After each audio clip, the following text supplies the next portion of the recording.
Meus irmãos, a paz do Senhor, nós estamos agora no nosso último encontro sobre a revista Tabernáculo, né? Sobre o Tabernáculo de Deus. E hoje nós estaremos falando um pouco sobre o sacerdócio celestial, sabendo que nós realizamos nossa escola dominical às 9 horas da manhã, né, na nossa igreja, e todos são convidados, né? O textuário diz: porque nos convinha um sumo sacerdote como este, santo, inculpável, sem mácula, separado dos pecadores e exaltado acima dos céus, conforme Hebreus 7:26. Né? A verdade prática de Jesus Cristo é o sumo sacerdote perfeito, porque sendo ele a oferta e o ofertante, garantiu-nos no Calvário uma salvação eficaz e eterna, né? Então, o que nós queremos falar sobre hoje, a nossa lição está falando, é sobre o sumo sacerdócio de Cristo, né? Um sacerdócio verdadeiro, um sacerdócio puro, que é perfeito, né? Que é perfeito. O texto, a introdução nos diz: nesta lição veremos que Jesus é o sumo sacerdote, né, desse tabernáculo celestial, em que a sua igreja é o sacerdócio real. Então, irmãos, conforme nos explica o escritor aos Hebreus, nós somos o sacerdócio de Cristo. O desejo de Cristo era que todo Israel fosse sacerdote, né? Aí então, o que acontece com Israel é que Israel ele abandona a Deus, ele se incredulaliza e não quer ser um sumo sacerdócio, né? Ser sacerdote, uma nação sacerdote do Senhor. Quando então é escolhido a tribo de Levi, né? E a tribo de Levi depois também falha, né? Porque o sacerdócio humano é imperfeito. A gente vê que a primeira imperfeição é desde o começo, né? Quando o próprio sumo sacerdote Arão fez um bezerro de ouro para que o povo adorasse, né? Então a gente vê ali que o sumo sacerdócio humano ele é fraco, né? Ele é fraco, ele é frágil. Mas agora o sumo sacerdócio de Cristo, ele é verdadeiro, ele é importante, porque é um sumo sacerdote celestial, é perfeito, é pleno, né? Ele não se achou engano na sua boca. E isso é o que faz Jesus ser o sacerdote perfeito, né? O sacerdote único, o sacerdote verdadeiro, né? Cristo, o sumo sacerdote do Novo Testamento, né?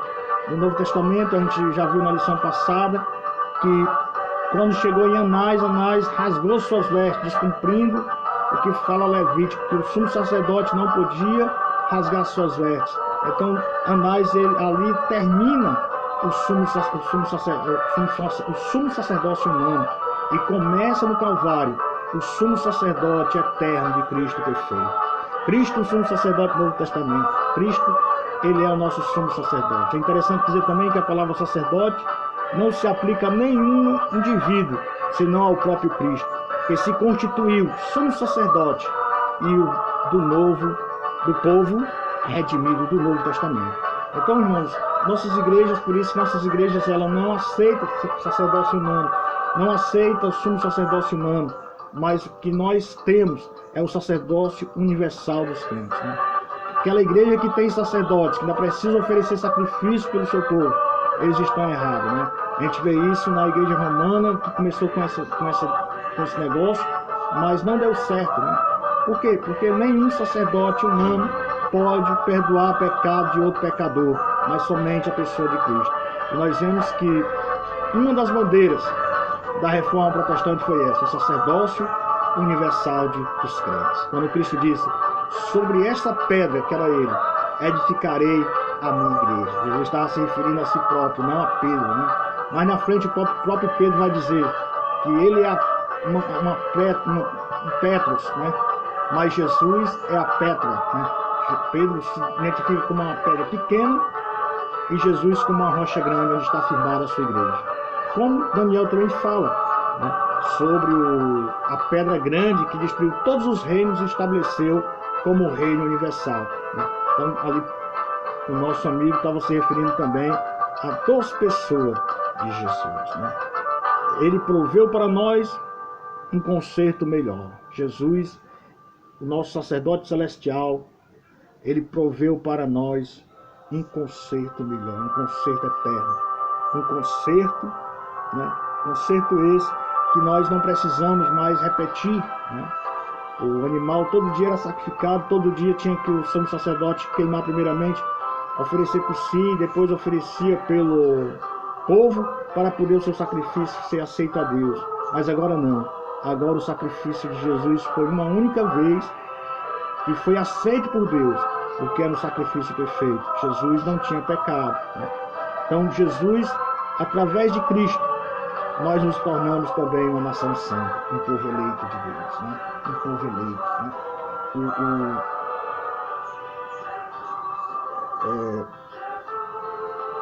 Todos aqueles que creem em Jesus Cristo, né, pode entrar na cidade santa pelas portas, né? É interessante que Jesus, que Deus ele fala no Antigo Testamento que ele era a herança de Israel, né? Depois Israel rejeitou, mas ele se tornou a porção de Levi, né?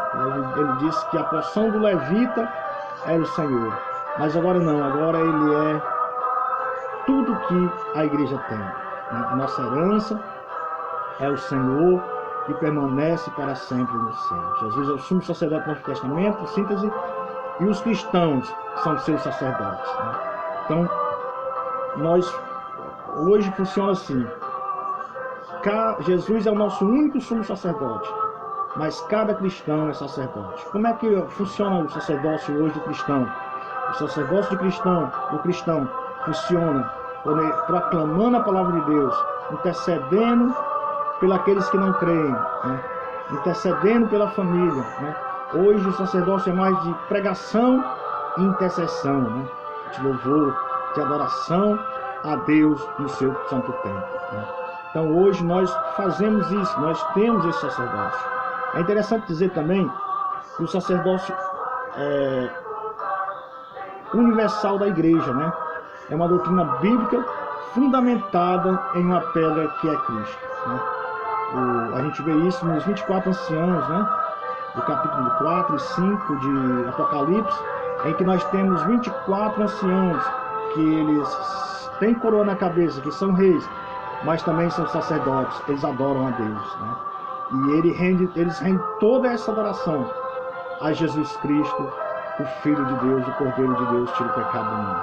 Ali nós vemos a igreja representada naqueles 24 anciãos, em que eles são reis, mas também adoram.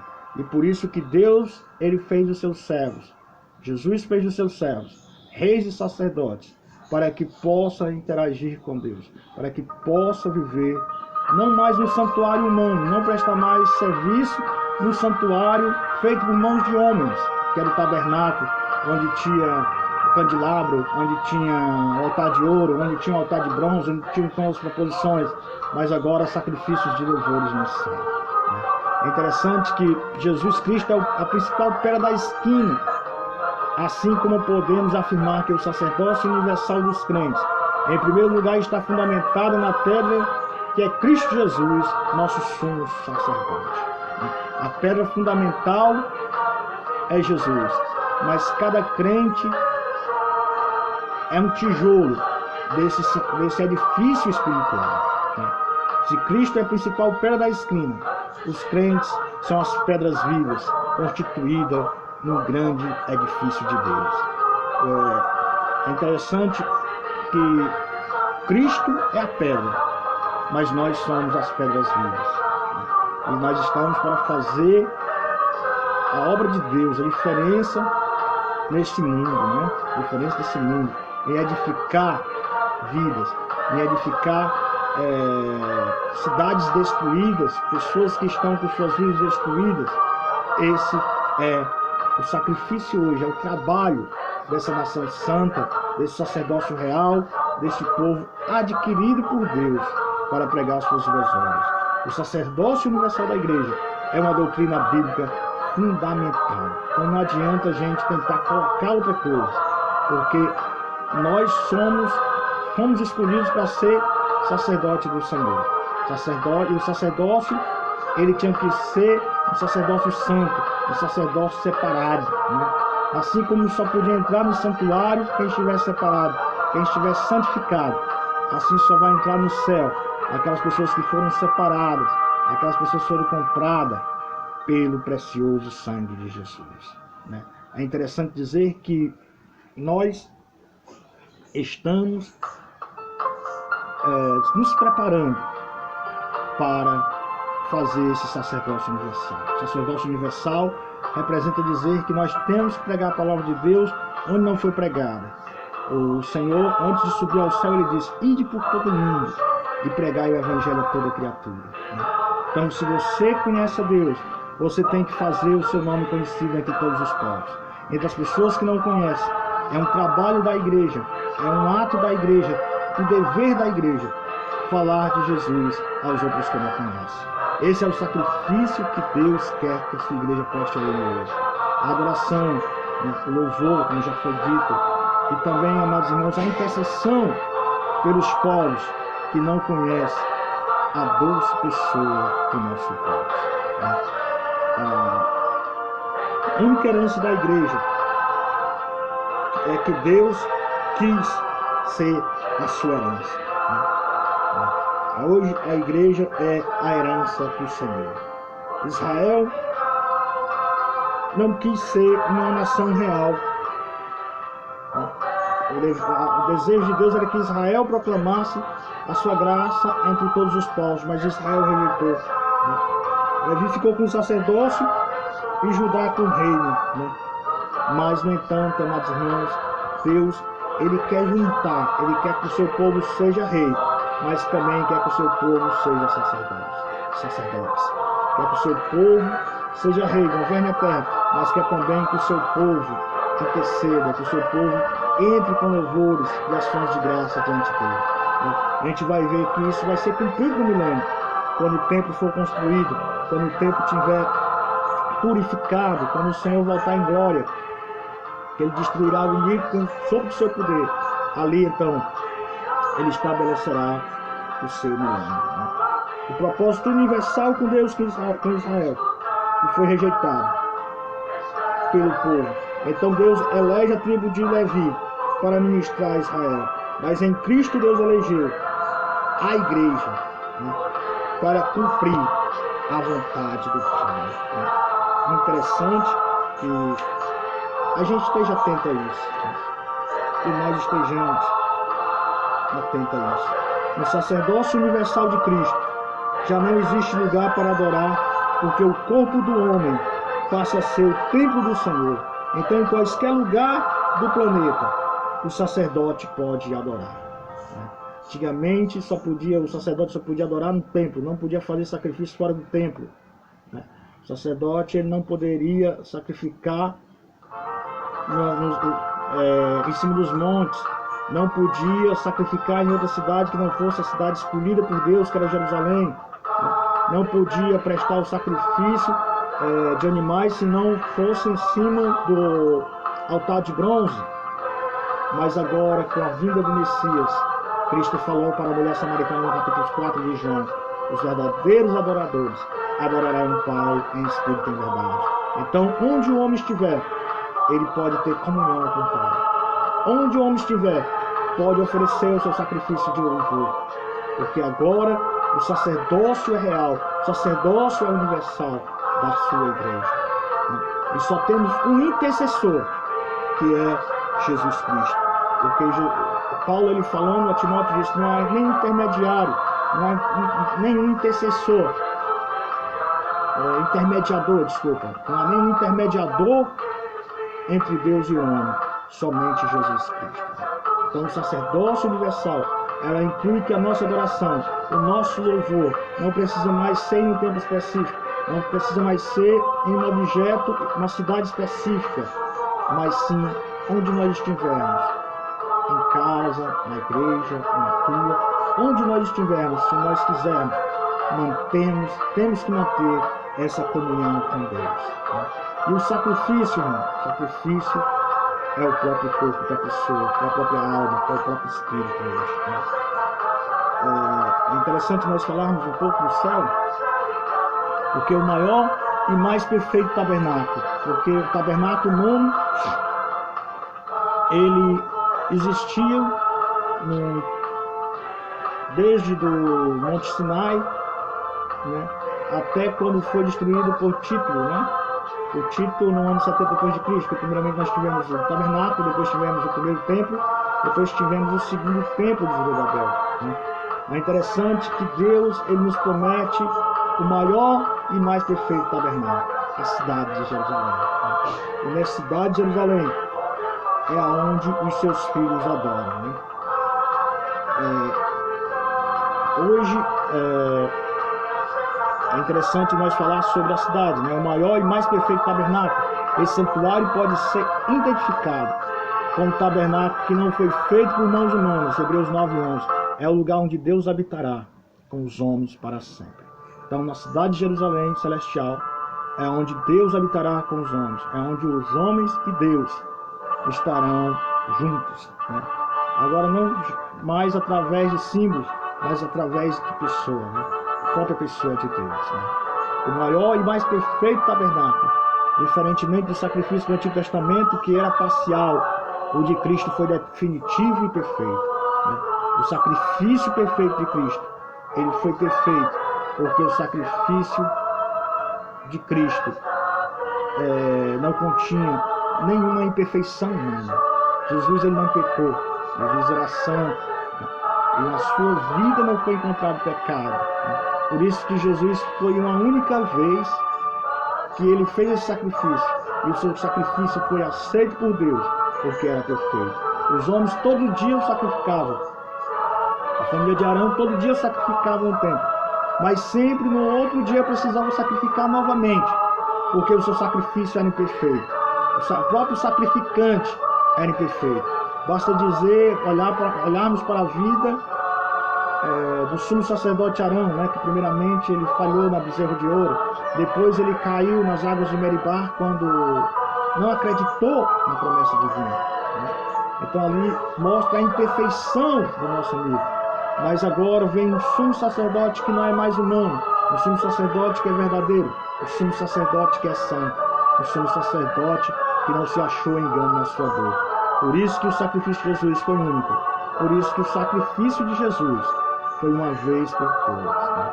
O santuário terrestre apontava para o celestial, em que o sacrifício de Cristo é perfeito. Ora, se o santuário terrestre que a gente viu, irmãos, era uma coisa linda como nós vimos.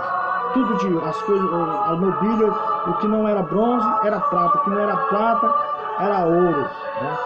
As cores, parecia que você entrava assim num lugar divino, como a gente já viu nas lições anteriores, colorido, as estampas, né? O material, a beleza do santuário, né?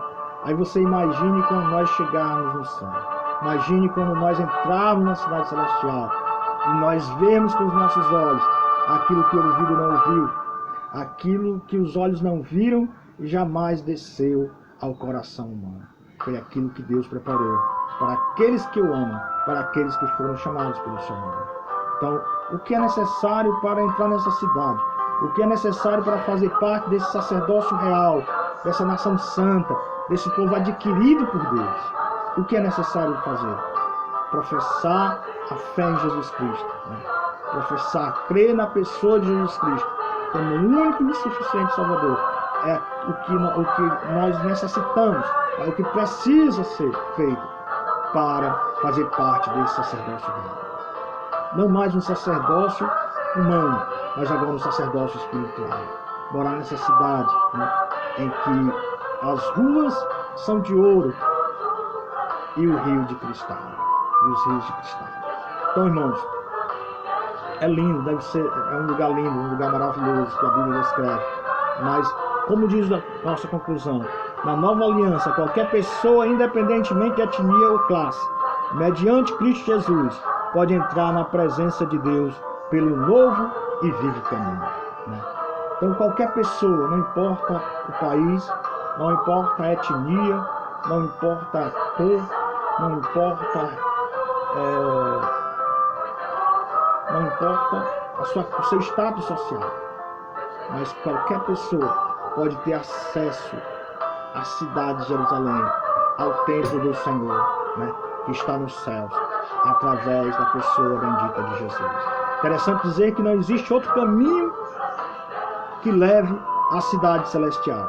Só existe Jesus, né? Por isso que ele disse lá em João 14:6, eu sou o caminho, eu sou a verdade, eu sou a vida. Ninguém vem ao Pai senão por mim. Então, Jesus estava dizendo que não existia nenhuma outra filosofia, nenhuma outra religião, nenhuma outra doutrina que levasse à presença de Deus, mas somente a sua santa pessoa. Então, você que não conhece Jesus, é hora de você conhecê-lo. Jesus está chamando para você, por você. Jesus quer que você também faça parte desse reino de sacerdotes, desse reino que agora está em todos os lugares da terra, né? Mas Jesus, ele quer morar no seu coração. Quer que o seu coração seja o centro da sua vontade. Deus quer fazer parte da sua vida. Jesus quer fazer parte do seu louvor, do seu cântico. Quer te transformar em uma nova criatura. E quer levar para este lugar maravilhoso que ele preparou antes da fundação do mundo para aqueles que o amam. Deus em Cristo abençoe a todos. Esperamos todos amanhã na nossa querida escola dominical.